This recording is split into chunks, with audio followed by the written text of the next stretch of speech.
Didier Deschamps a réagi à l'affaire Mbappé, on va voir tout ça dans cette vidéo. Salut à tous les gars, c'est Azial. Aujourd'hui, on se retrouve pour une nouvelle vidéo.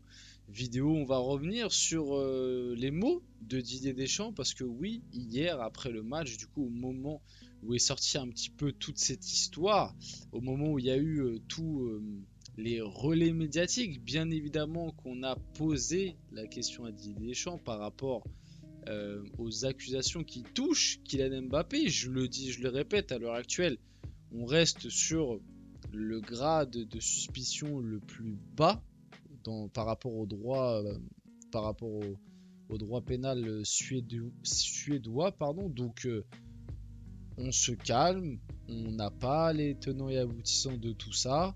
On ne porte pas de jugement, on donne pas d'avis. Ça reste des sujets très très très sensibles. Donc on va en rester que à ce qu'on relayait les médias. On ne va pas en dire plus. Et pour l'instant, moi personnellement, j'ai aucun avis sur tout ça.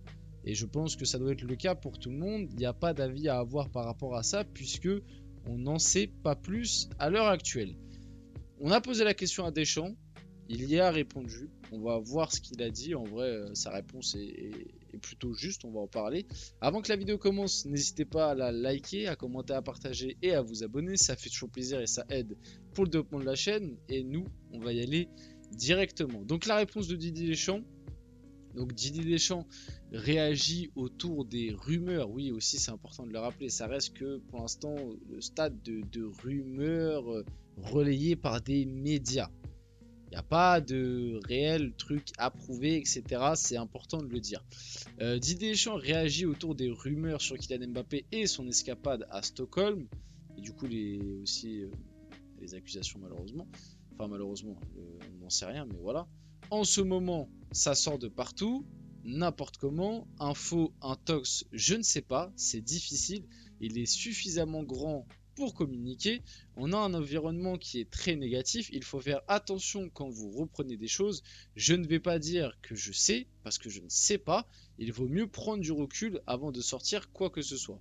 Et en vrai, je suis plutôt d'accord avec cette déclaration. On va pas commencer à dire des choses sur cette histoire, parce qu'on ne sait pas. On n'en sait rien. On va laisser la justice et les gens associés à cette affaire faire leur boulot, tout simplement. On n'en sait pas plus. Voici juste la réaction de Didier Deschamps. Si je peux juste sortir de cette histoire et revenir un petit peu sur ce qui s'est passé ces dernières semaines, malheureusement, cette histoire, qu'elle soit affirmée ou désinfirmée dans la suite de l'enquête, c'est une très mauvaise, pub entre guillemets. C'est pas le bon mot, mais c'est quelque chose qui malheureusement est très mauvais pour l'image de Mbappé. Et on en revient à ce que j'expliquais durant toute la semaine. Le choix de faire ce qu'il a fait, c'est-à-dire d'aller faire la fête en Suède pendant ces jours de repos accordés par le Real Madrid, est-ce que c'était le bon moment, la bonne idée, quand tu prends en compte le contexte et quand tu prends en compte aussi ce qui s'est passé, le fait qu'il n'aille pas en équipe de France, etc. Je suis désolé, mais non. Et encore plus, même si pour moi je la compte pas cette histoire, parce que cette histoire pour le moment on n'en sait rien. On va laisser juste la justice faire son boulot. On va pas calculer l'histoire, mais même si tu prends en compte juste toutes les polémiques là dont on n'a pas arrêté de parler ces dernières semaines, Mbappé ne s'est pas acheté la paix là lors de ce rassemblement. Et c'est quelque chose qui commence à revenir récurrentement. Enfin bref, c'est quelque chose de récurrent. Je suis désolé, j'ai pas eu le bon mot. C'est quelque chose de récurrent ces derniers temps. Sa communication est moins bonne, sa façon de gérer est moins bonne, et moi je trouve ça plutôt inquiétant. Et comme on l'a dit aussi ces dernières semaines dans certaines vidéos, est-ce que Mbappé à l'heure actuelle il a la tête 100% focus sur le football? C'est très compliqué à gérer en ce moment pour lui, et honnêtement, dans sa tête en ce moment ça doit être très très dur, parce que voilà, là il se passe cette affaire qui est grave, même si bon, on n'en sait pas plus à l'heure actuelle. Comme je dis, on va laisser la justice faire son boulot. Mais voilà, c'est compliqué. C'est très très très compliqué quoi. Réunion de crise du coup cette nuit au Real Madrid. Je sais pas du tout ce qui va se passer par rapport à ça. Quel va être le positionnement du Real Madrid? Bah, je pense qu'ils... Enfin, je pense et j'espère qu'ils vont soutenir leurs joueurs. Après, bon, bah, tout dépend. On va juste laisser suivre l'affaire. Mais oui, c'est vrai que le Real Madrid, ils ont quand même très rarement été confrontés à ça. Peut-être avec Cristiano Ronaldo. Je sais qu'à l'époque, Cristiano Ronaldo avait une affaire un peu similaire. Mais est-ce que c'était déjà quand il était au Real Madrid? J'ai un petit doute où il était peut-être encore à Manchester. Non, je pense qu'il était déjà au Real. Enfin bref, c'était à l'époque. Ça faisait un moment que le Real Madrid, ils n'avaient pas eu d'aussi gros trucs à gérer.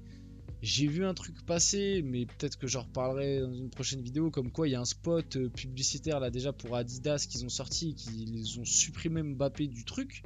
Il était de base présent sur la photo et ils l'ont enlevé. Est-ce que c'est par rapport à ça ou est-ce que c'est par rapport à son sponsor? Je sais pas, mais c'est vrai que cette histoire va être très compliquée et puis on va attendre de voir la suite. On va attendre de voir la suite et je le rappelle, à l'heure actuelle, il y a une victime présumée, donc ça par rapport à ça, gros soutien à elle. Mais pour le moment, Mbappé fait partie du degré de soupçon le plus bas possible par rapport au droit pénal suédois. C'est important de le rappeler. C'est-à-dire qu'à l'heure actuelle, malgré tout, même si on va laisser l'enquête se dérouler, à l'heure actuelle, il y a plus de chances que Mbappé soit innocenté que accusé. Même si on ne peut pas porter de jugement. On ne peut pas dire ça va être ça ou ça va être ça, puisqu'on n'en sait rien. Enfin bref, on va passer à la suite un petit peu.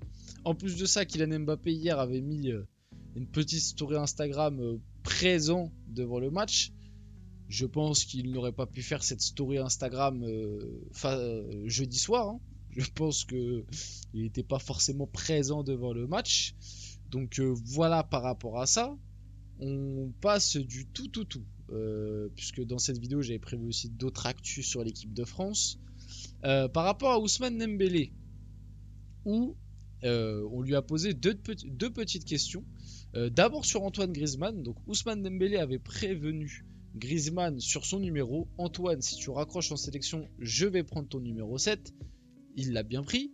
Et aussi cette petite question où, enfin là c'était même pas une question, c'est juste en gros il a raconté une petite anecdote par rapport à Antoine Griezmann. Et aussi par rapport à ça, et c'est surtout sur ça que je voulais développer et parler un petit peu du cas Ousmane Dembélé en équipe de France dans cette fin de vidéo. Donc Ousmane Dembélé, ça m'a fait tout drôle d'être l'un des plus capés à 27 ans. Je fais partie des doyens de cette équipe. Et c'est vrai que maintenant Dembélé n'est plus vu comme un espoir ou même comme un mec en devenir en équipe de France. C'est réellement quelqu'un d'installé. À l'heure actuelle, je pense que dans l'esprit de Didier Deschamps, c'est un titulaire indiscutable, que sa place sur le côté droit va être très dur à contester, même si certains vont me dire que Michael Olise arrive, c'est vrai, mais on l'a vu, bon, même s'il a été testé dans ce rôle de numéro 10, qui pour moi ne lui correspond peut-être pas forcément, notamment dans la manière de jouer de l'équipe de France, peut-être dans un autre contexte, mais vu comment est l'équipe de France à l'heure actuelle, dans l'animation et tout, je pense pas que mettre Michael Olise dans ce rôle-là de numéro 10, où en gros c'est plus un relayeur avancé qu'un numéro 10 dans l'esprit de Didier Deschamps. C'est d'ailleurs pour ça qu'il a mis Guendouzi face à la Belgique, je pense, plus. Et que Griezmann faisait un petit peu le sale boulot dans ce rôle-là. Mais c'est un doyen. Il est là depuis longtemps. Et moi, malgré tout, j'ai un problème. J'ai un problème avec ce Ousmane Dembélé version équipe de France parce que je ne revois pas forcément le Ousmane Dembélé au PSG. Alors, malgré tout, au PSG... il a plein de défauts, on le dit très souvent, on le critique très souvent sur ça, défauts de finition, même ces derniers temps on lui a vu des défauts un petit peu de choix dans les derniers mètres, c'est d'ailleurs ça qui lui a reproché, c'est d'ailleurs ça qui lui a valu certaines reproches de Luis Enrique, à des moments tirer plutôt que faire la passe, etc. Mais avec l'équipe de France, j'ai l'impression que ça est décuplé. Moi, personnellement, sur ce rassemblement-là, j'ai vu un Ousmane Dembélé très décevant. Beaucoup de pertes de balles, très peu de dribbles réussis, très peu de débordements, très peu influent dans le jeu, là où avec le PSG, il peut avoir beaucoup de déchets et il y a des choses à redire. Dans le jeu, il garde quand même cette influence-là qu'il a, c'est-à-dire de faire progresser le ballon, d'être à l'origine de pas mal d'actions et d'occasions. que je ne lui vois pas forcément avec l'équipe de France. Et même aussi, moi, il y a un autre truc qui est un petit peu, je pense, symptomatique de tout ça, c'est que Dembélé, il est installé dans le 11, il fait partie des joueurs les plus capés de cette sélection. Il a 27 ans, donc il arrive normalement dans ses grosses années, et son nom n'est même pas ressorti dans le choix du capitanat. C'est-à-dire qu'on a ressorti des Mike Maignan, on a ressorti Tchouaméni Koundé, Ibrahima Konaté, mais pas Dembélé, alors qu'il fait partie des mecs qui sont là depuis le plus longtemps, qui a le plus de sélections. C'est l'un des plus vieux aussi en termes d'âge. Tu vois, pour moi, ça révèle aussi un problème Dembélé avec l'équipe de France où c'est pas forcément le même joueur. On va finir la vidéo là-dessus. J'espère que cette vidéo vous a plu. Si c'est le cas, n'hésitez pas à la liker, commenter, partager et vous abonner. Les gars, c'était Azial. On se retrouve très rapidement pour une prochaine vidéo.